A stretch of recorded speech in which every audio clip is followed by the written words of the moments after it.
Theoden has a special grudge against Himmelstas because of the way he educated him in the barracks. Theoden wets his bed. He does it at night in his sleep. Himmelstas maintained that it was sheer laziness and invented a method worthy of himself for curing Theoden. He had hunted up another Pissabed named Kindervater from a neighboring unit and quartered him with Theoden.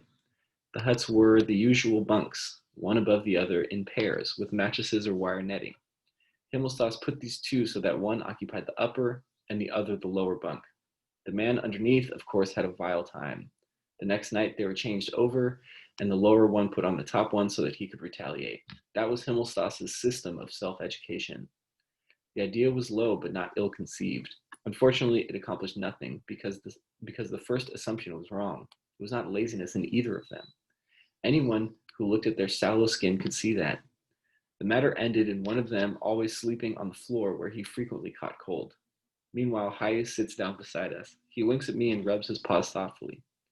We once spent the finest day of our army life together, the day before we left for the front. We had been allotted to one of the recently formed regiments, but were first to be sent back for equipment to the garrison, not to the reinforcement depot, of course, but to another barracks. We were due to leave the next morning early. In the evening, we prepared ourselves to square accounts with Himmelstas. We had sworn for weeks past to do this.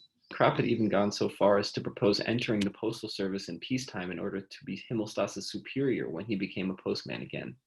He reveled in the thought of how he would grind him. It was this that made it impossible for him to crush us all together. We always reckoned that later, at the end of the war, we would have our revenge on him. In the meantime, we decided to give him a good hiding. What could he do to us anyhow if he didn't recognize us and we left early in the morning? We knew which pub he used to visit every evening. Returning to the barracks, he had to go along a dark, uninhabited road. There we waited for him behind a pile of stones. I had a bed cover with me. We trembled with suspense, hoping he would be alone. At last we heard his footsteps, which we recognized easily. So often we had heard it in the mornings as the door flew open and he bawled, "Get up." "Alone?" whispered Kropp. "Alone." I slipped around the pile of stones with Theoden. His belt buckle gleamed. Himmelstas seemed a little elevated. He was singing. His belt buckle gleamed. He came on unsuspectingly.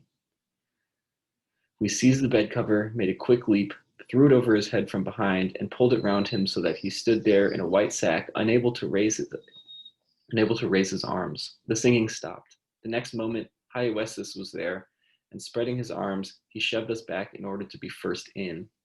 He put himself in position with evident satisfaction, raised his arm like a signal mast and his hand like a coal shovel, and fetched such a blow on the white sack as would have felled an ox. Himmelstas was thrown down. He rolled 5 yards and started to yell. But we were prepared for that and had brought a cushion. Hai squatted down, laid the cushion on his knees, and felt where Himmelstas's head was and pressed it down on the pillow. Immediately his voice was muffled. Hai let him get a gasp of air every so often, when he would give a mighty yell that was immediately hushed. Theoden unbuttoned Himmelstas's braces and pulled down his trousers, holding the whip meantime in his teeth. Then he stood up and set to work. It was a wonderful picture. Himmelstas on the ground, Hai bending over him with a fiendish grin, and his mouth open with bloodlust. Himmelstas's head on his knees, then the convulsed striped drawers, and the knock knees, executing at every blow the most original movement in the lower breeches, and towering over them like a woodcutter, the indefatigable Theoden. In the end, we had to drag him away to get our turn. Finally, Hai stood Himmelstas on his feet again and gave one last personal remonstrance. As he stretched out his right arm, preparatory to give him a box on the ear, he looked as if he were going to reach down a star. Himmelstas toppled over. Hai stood him up again, made ready, and fetched him a second well-aimed beauty with his left hand. Himmelstas yelled and made off on all fours. His striped postman's backside gleamed in the moonlight. We disappeared at full steam. Hai looked round again and said wrathfully, satisfied and rather mysteriously, "Revenge is black pudding."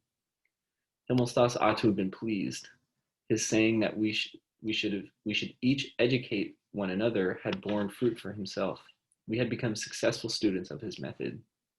He never discovered whom he had to thank for the business. At any rate, he scored a bed cover out of it, for when we returned a few hours later to look for it, it was no longer to be found. That evening's work made us more or less content to leave next morning. and old Buffer was pleased to describe us as young heroes.